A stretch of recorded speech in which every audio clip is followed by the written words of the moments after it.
Assalamualaikum warahmatullahi wabarakatuh. Hamdan syukran lillah amma ba'd. Sahabat Indonesia Plural yang saya hormati dan saya banggakan. Kemarin ramai kan urusan petugas bandara itu yang mengawal Habib Bahar bin Smith langsung dipecat oleh Angkasa Pura II ya, karena melanggar SOP. Dia meninggalkan area kerja. Habib Bahar marah banget. Tuh ngamuk. Saya akan lawan. Kita lihat, saya akan lawan. Saya nggak bakalan diam. Saya akan lawan. Dan ingat, saya tidak akan pernah diam. Akan saya lawan, akan saya hadapi siapapun, Angkasa Pura II atau siapapun. Kita akan lihat apa yang akan dilakukan oleh Habibana Bahar bin Smith. Dan kemudian beliau menulis di tab komunitasnya, ini adalah wujud Islamofobia di Bandara Sweta. 3 absej diberhentikan oleh rejim Jumawa hanya karena mengawal zuriyah baginda Nabi yang dicintainya. Itu kata beliau. Sekali lagi, wujud Islamofobia. Apakah benar ini wujud dari Islamofobia? Padahal ada alasan rasional, pemberhentiannya. Daripada saya sebagai anak kecil menjawab, ini kita simak apa yang diucapkan oleh Profesor Mahfud MD. Urusan Islamofobia, karena ini penting sekali ya. Simak ini biar tidak gagal paham. Saudara sekalian, itu apa artinya? Artinya kita punya Indonesia ini sebenarnya milik bersama. Sehingga faham kebangsaan kita itu jangan faham nyempal seakan-akan Indonesia itu bukan Islam. Indonesia ini Islam. Nggak ada Islam, nggak ada Indonesia ini. Nggak ada umat Islam. Umat Islam nggak setuju gitu. Saya nggak setuju Indonesia. Ulama nggak setuju, nggak ada Indonesia. Nggak merdeka. Buktinya dulu sudah mau merdeka, perdebatan lama, sidang ditunda karena umat Islam nggak setuju. Saya Pancasila seperti 1 Juni nggak setuju, tutup dulu sidang masuk umat Islam di situ, lalu ditemulah konsep Mitsaqon Ghalidho, negara kebangsaan, Pancasila sebagai Mitsaqon Ghalidho dengan rumah kebangsaan Indonesia. Nah, hadirin sekalian, oleh sebab itu adalah aneh kalau ada yang mengatakan di Indonesia ini terjadi Islamofobi. Mana ada Islamofobi? Saya ingin tanya, ada Islamofobi enggak? Islamofobi itu artinya negara dan pemerintah itu takut kepada Islam, benci kepada Islam. Ini enggak ada kebijakan takut kepada Islam, benci kepada Islam. Yang membuat ini orang Islam semua. Ada Kiai Akil, Kiai Ma'ruf. Kalau ada apa-apa negara, Kiai Akil dengan NU-nya dulu membuat petisi, tetap berpengaruh, tidak ditakuti, tetapi memang menentukan. Yang dipetisi juga orang Islam. Sehingga saya katakan, cobalah sekarang ini Islam di Indonesia kurang apa gitu. Nah, terkadang tuh orang memprovokasi kayak tadi ajaran-ajaran Wahabi, Salafi itu seakan-akan kita ini anti Islam. Mana anti Islam? Semua anti Islam. Sekarang nih mau kampanye semuanya berebutan harus cari calon yang didukung oleh orang Islam. Kalau dia tidak Islam benar, carikan yang NU. Nggak bisa melupakan itu nggak bisa, kalah. Karena apa? Karena Islam ini tidak ditakuti. Bahwa ada kebijakan yang tidak sesuai, nah itu persoalan pilihan kebijakan, bukan diskriminasi. Dan yang lagi karena tidak kebagian aja kadang-kala. Kalau sudah kebagian masuk kan sama aja, tidak bisa berbuat apa-apa. Karena masalahnya terlalu kompleks dan tidak sederhana seperti yang kita katakan, seperti yang masyarakat katakan. Enggak lalu pengasong Indonesia itu sudah tidak cocok, banyak korupsi, harus diganti khilafah. Memangnya di khilafah tidak ada korupsi? Banyak korupsinya. Mau pakai Saudi Arabia tuh, waduh, itu pangeran-pangeran di Timur Tengah itu Kalau musim panas itu di Maroko di tepi pantai punya rumah-rumah dan landasan pesawat gitu, korupsi uang negara. Di sini ditangkapi, dicari, kamu pencucian uang gitu, disembunyikan ke luar negeri. Tapi bahwa belum berhasil, nanti kan yang ngurus orang Islam juga. Jadi saudara, maksud saya, mari di dalam kerangka kebangsaan ini, ya, di dalam kerangka kebangsaan ini jangan sampai itu kita diandu itu pemerintah anti Islam, bahwa oligarki mungkin, tapi oligarknya orang Islam juga yang menang di dalam kontestasi politik. Oleh sebab itu kata Gus Dur, bangunlah dulu demokrasinya, kamu nanti akan berkuasa sendiri. Kalau sudah demokrasinya benar, pasti orang Islam yang masuk di situ. Disitulah baru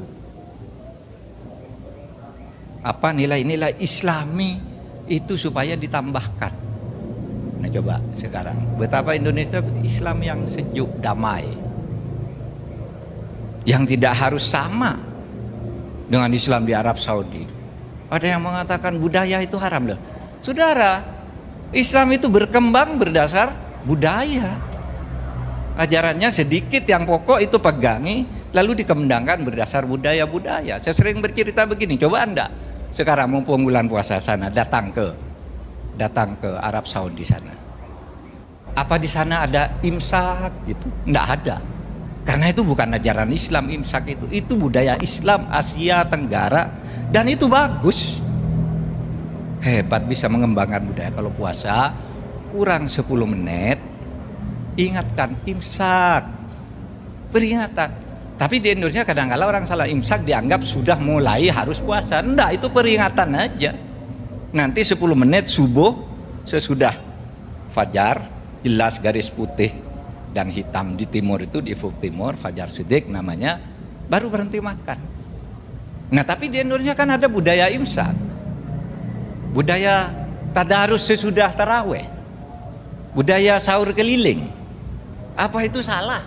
Nggak ada tuh di Islam, nggak ada di Arab Saudi. Tapi itulah budaya Islam, al-adah muhakkam.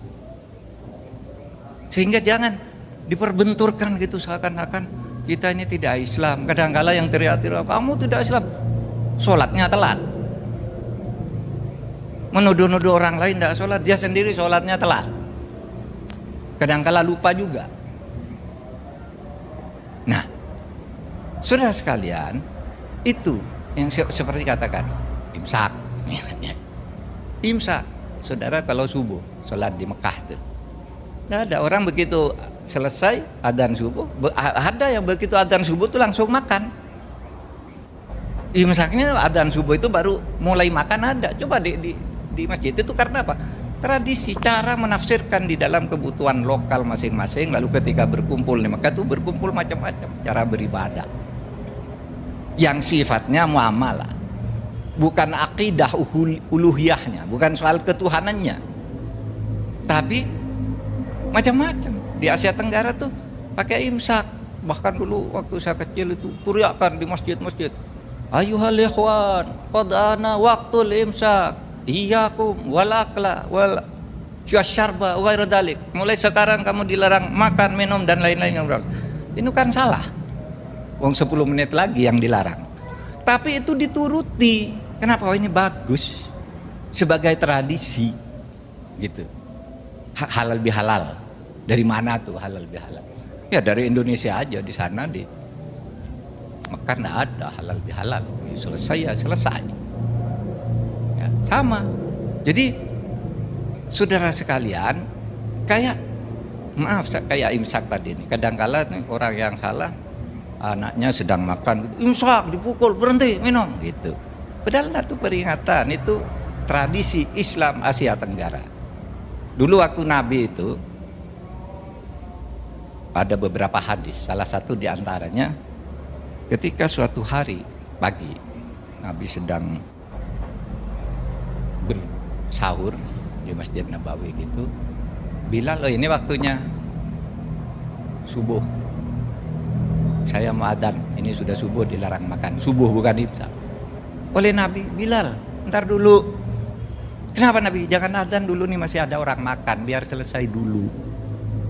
Jadi enggak serem-serem banget gitu ibadah itu. Yang penting niatnya, lalu syariahnya diikuti. Ya secara tepat, tetapi juga tidak.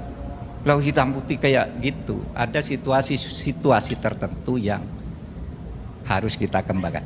Nah itulah Islam yang dikembangkan di Indonesia, Ahlus Sunnah wal Jamaah. Bertumpu atau dikembangkan, bukan bertumpu. Kalau bertumpunya tentu akidah, rukun Islam, rukun iman, itu tumpuannya. Tapi di dalam pelaksanaannya dilaksanakan berdasar dengan kebutuhan budaya, kesenangan masyarakat. Coba saudara kurang apa di Indonesia nih, kalau pejabat mau mantu, waduh sudah sangat islami. Dia merasa tidak sah kalau tidak mengundang seorang kiai besar, tidak pakai sholawatan, tidak pakai pengajian, tidak pakai nasihat perkawinan, ngundang kiai yang hebat sekelas Kiai Akil Sirot. Merasa tidak sah, padahal itu di Islamnya sendiri tidak ada nasihat perkawinan, yang ada tuh khutbah nikah. Selesai gitu. Tapi Indonesia mengembangkan dengan budaya itu karena Islam di sini bagus. Islam di sini bagus. Nah tinggal bahwa ada korupsi itu penyakit yang harus kita lawan bersama-sama. Itu bukan ajaran Islam. Jangan katakan, loh di Indonesia banyak korupsi, sekarang diganti khilafah. Loh di masjid aja ada korupsi. Namanya penyakit orang mencuri kotak amal di masjid banyak. Iya kan? Lalu masa Islamnya mau dibubarkan, masjidnya mau dibubarkan? Kalau di Indonesia ada korupsi, masa Pancasilanya yang harus diganti? Gitu. Nah, saudara, itulah saya berharap nih halakoh atau tadarus kebangsaan ini bisa membawa kita untuk menjaga negara ini milik kita, kedepannya ini milik kita. Coba buktinya, coba mobilitas sosial vertikal umat Islam bergerak pesat. Coba di tahun 45 pejuang yang dari umat Islam tidak dapat apa-apa. Kenapa katanya? Tidak sekolah. Mau jadi tentara tidak boleh, pegawai negeri tidak boleh. Itu lulusan pesantren, dianggap bodoh. Coba sekarang lulusan pesantren bisa memimpin MPR, Ketua Mahkamah Agung, Presiden, Menteri banyak. Dulu tahun 45 gitu sampai tahun 70-an mana coba cari. Saudara.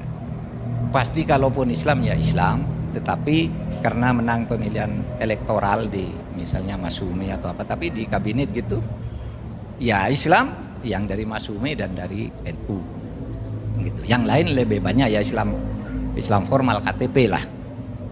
Nah sekarang ngaji semua, saudara, ngaji. Saya tidak